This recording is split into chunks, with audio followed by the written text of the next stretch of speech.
Gonna start this show. You may learn something. Like to welcome you all to the Lavish Life Magazine podcast, where we fuck with nothing but the hottest. So happy to have in the building Harlem's own English Mcfly. What's up, my brother? Yeah. Talk to us, English, man. Happy 420. Yeah, that's what I'm talking about. How you holding up, man? We got the coronavirus and everything going on. How you holding up, man? Talk to us about that, man.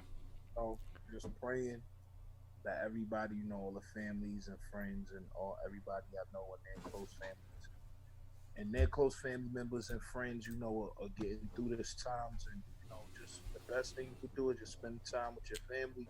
You don't never know what's gonna happen. You feel me? Just stay in good spirits and pray.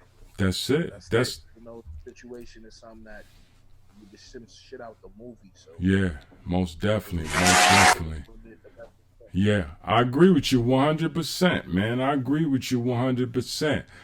Before we jump into anything, man, talk to us, man. Talk to us about JB, man. How you holding up with that whole situation? I know he talked highly of you. Every time I spoke to JB about English Mcfly, it was always good thoughts, and I just want to know your thoughts on it, and, how has it affected you, man?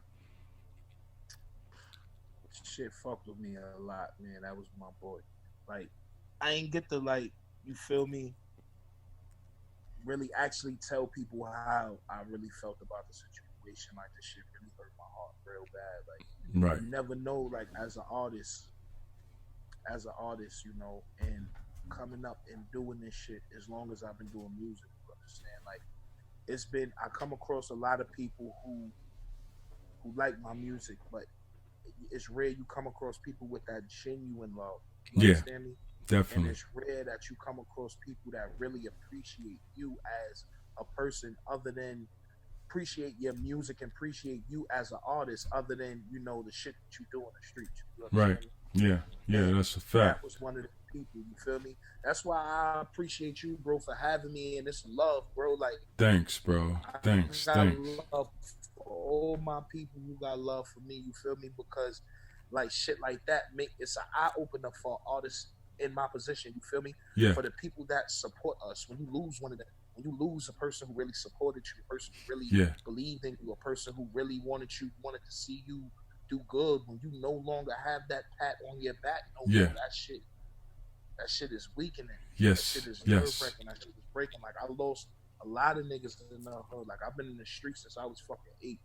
I lost a lot of niggas. Right. But being doing this music shit, and ever since I came home and was English Mcfly, the homie embraced me, that became my from a business associate to my mans to my brother, everywhere, that nigga, everywhere that nigga had an open, and that nigga was calling me, English, what you doing? I need you. That was him.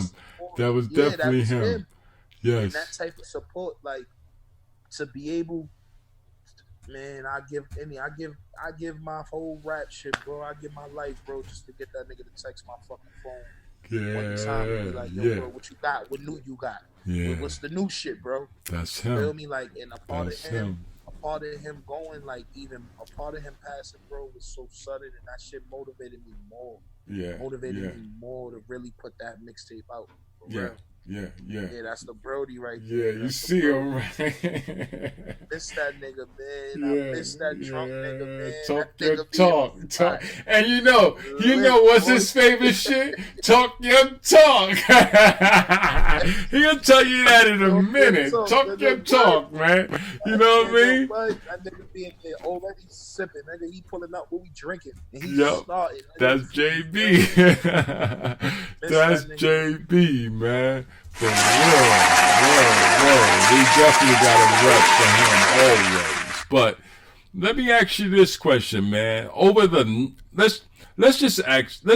For those that are listening that really don't know they don't know English Mcfly. Tell the people where you're from, man. I'm from Harlem, man. I'm from 141st, 7th Avenue, Lenox Avenue. Man, I'm all over Harlem. Yeah. Harlem is definitely in the building. Yeah. So talk to us about this. Listen, how do you guys started with where did the English Mcfly name came in effect at? How you came up with that one? Right, Is that something that was passed, or how do you get that name? Nah. What happened was like my name used to be Ace Burner. You feel me? Okay. And that was like 2010. That was like 2000. Well, my name was Ace Burner my whole fucking life. You feel Right. me? Everybody called me Ace. And my hood, like you pull through my hood, you hear niggas like, yo, Ace. They not calling me English. You feel me? Right. English is for people who know me as me being an artist. Right. But, I started as Ace Burner, rapping in the hood. I was one of the young boys rapping. Okay. And you know, me living in the street life, being in the streets, Right. doing the music, I end up getting incarcerated. Okay. You know, at the age of 21, I went to the feds. And Wow. in the process of me going to the feds, you know, I was around a lot of older niggas. And, you know, my mans was actually struggling with picking his name. And I happened to be talking to an old head about him picking his name. Like, yo, you need to just pick a name. Right. And the old head asked me about my name, and he like, yo, so what makes Ace Burner marketable? Why would you use that name? And Right. I had to really think about that shit. Like, how can I like, can you see Ace Burner on a fucking Gap commercial or some shit? Like, can you see that name being marketed? Right. And I had to I realized like, no, that's not gonna happen. Right. How many rappers you know that come out and niggas make it into the industry and they got some type of gun in their name and they make them drop that shit? You feel me? Yeah. And it was like, you know what? Fuck it. Like, I'm not gonna use that name no more. So I came to the point of me changing my name. Now, Mcfly, I chose Mcfly first. Mcfly is the name of my team was always called Fly G's. You feel me? So I took the fly out of that. My slogan, Fly. You feel me? So you know who it is on the track. When you hear Fly, you know it's me. You feel me? Right. So I had Mcfly, plus was a big fan of Back to the Future when I was a kid. Right. So I jacked that name. I jacked Mcfly.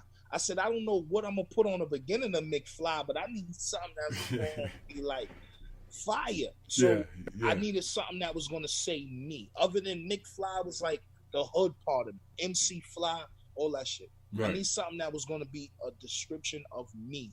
I am as a person, other than a rapper. You understand me? So I'm Jamaican, and my last name, I have an English last name. Mm-hmm. So I end up going from that. Like, what name can I pick? And then one day I was just like, yo, I need an English name, like a English name. And then I'm like, yo, what if I just do English McFly? That'd be crazy. And then I just started walking around telling people that. And when I came home, I told everybody my new name is English McFly. Right. My rap name is English McFly. And I put out Run Ricky Run.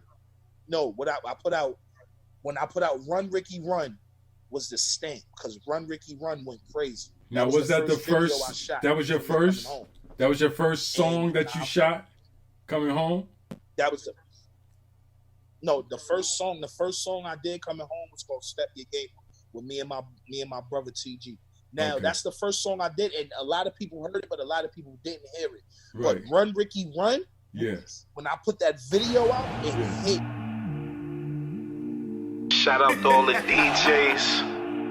DJ Spazzo. I mean, you fuckboy niggas ain't thinking you Pop-A-Lot, Smooth Ski, Get On Up, K-Slay, Dirty Bob, Sugar J. Yo, Leaky, what's up with these fuck niggas, man? Huh?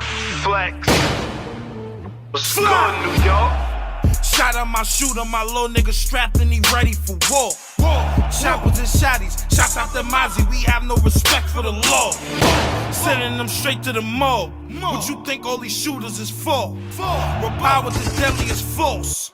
You have no respect for your jaw. All of my shooters is thirst, caught the murdering first. When the masters is on them, you would think it's an annual purge. I don't give a damn about a nigga, cause he don't give a damn about me. I'll put a couple bands on a nigga and get his ass jammed with IVs. Couple niggas in they soul pound, had them hitters pulling up when they go down. Nah, I ain't got time for a fuck nigga. Clock ringing like a phone, wake 'em up, nigga. My 40, she come with no safety. My Glock got a body. So a lot of people started English McFly, and the funny shit is, I had a manager, right? I had a manager. I'm not even gonna mention Shorty's name, but she got me for some bread, Right. and I paid Shorty the bread for her to put in some people so I can promote the music.